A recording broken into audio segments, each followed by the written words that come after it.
പ്രധാനമന്ത്രി നരേന്ദ്രമോദി തെരഞ്ഞെടുപ്പ് പ്രചരണത്തിനായി ഇന്ന് കേരളത്തിലെത്തും. പത്തനംതിട്ടയിൽ അനിൽ ആന്റണിയുടെ പ്രചരണ പരിപാടിയിൽ പ്രധാനമന്ത്രി സംസാരിക്കും. എൻഡിഎ സ്ഥാനാർത്ഥികളെ പ്രഖ്യാപിച്ച ശേഷം ആദ്യമായാണ് മോദി എത്തുന്നത്.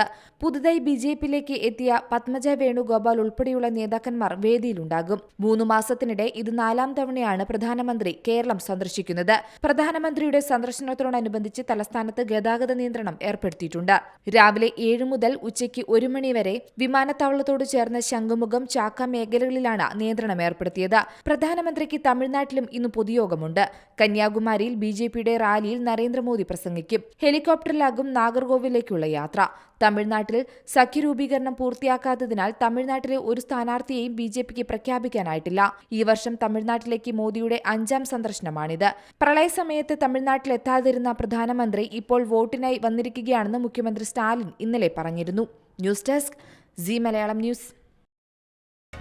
പുതിയ വാർത്തകളും വിശേഷങ്ങളും ഇനി വിരൽ തുമ്പിൽ. എല്ലാ ഡിജിറ്റൽ പ്ലാറ്റ്ഫോമുകളിലും ഇപ്പോൾ സി മലയാളം ന്യൂസ് ലഭ്യം.